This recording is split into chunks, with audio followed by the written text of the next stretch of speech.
Hi ಎಲ್ರಿಗೂ welcome back to my YouTube channel. ಮಸಾಲೆ ರುಬ್ಬದೆ ತಟ್ಟಂತ ಚಿಕನ್ ಗ್ರೇವಿ ಹೇಗೆ ಮಾಡೋದು ಅಂತ ತೋರಿಸ್ತಾ ಇದ್ದೀನಿ. ಮೊದಲಿಗೆ ಕುಕ್ಕರ್ಗೆ ಸ್ವಲ್ಪ ಎಣ್ಣೆ ಹಾಕ್ಕೊಂಡು ಎಣ್ಣೆ ಕಾದ ನಂತರ ಸಣ್ಣಗೆ ಹೆಚ್ಚಿರೋ ಈರುಳ್ಳಿ ಮತ್ತು ಹಸಿಮೆಣಸಿನ್ಕಾಯಿ ಸಣ್ಣಗೆ ಹೆಚ್ಚಿರೋದು ಒಂದೆರಡು ಸೇರಿಸ್ಕೊಂಡಿದ್ದೀನಿ. ಸಣ್ಣಗೆ ಹೆಚ್ಚಿರೋ ಅಂತಹ ಟೊಮೊಟೊನ ಹಾಕಿ ಎಣ್ಣೆ ಬಿಡೋವರೆಗೂ ಫ್ರೈ ಮಾಡ್ಕೊಳ್ಳಿ. ಸ್ವಲ್ಪ ಕೊತ್ತಂಬರಿ ಸೊಪ್ಪು ಮತ್ತು ಪುದೀನನ ಸೇರಿಸ್ಕೊತಾ ಇದ್ದೀನಿ. ಈಗ ಇದಕ್ಕೆ ಚೆನ್ನಾಗಿ ತೊಳೆದಿಟ್ಕೊಂಡಿರೋ ಅಂತಹ ಅರ್ಧ kg ಚಿಕನ್ನ ಸೇರಿಸ್ಕೊತಾ ಇದ್ದೀನಿ.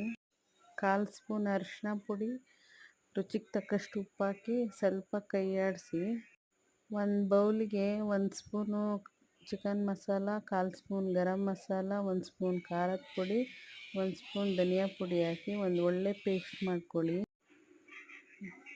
ಚಿಕನ್ನಲ್ಲಿ ಎಣ್ಣೆ ಬಿಟ್ಟಿರುತ್ತೆ. ಈಗ ಈ ಪೇಸ್ಟ್ನ ನಾವು ಚಿಕನ್ಗೆ ಸೇರಿಸ್ಕೊತಾ ಇದ್ದೀವಿ. ತುಂಬಾ ಚೆನ್ನಾಗಿರುತ್ತೆ. ನಿಮ್ಮ ಮನೆಯಲ್ಲೂ ಒಂದ್ಸರಿ ಟ್ರೈ ಮಾಡಿರಿ. ಹೇಗೆ ಬಂತು ಅಂತ ಕಮೆಂಟಲ್ಲಿ ತಿಳಿಸಿ.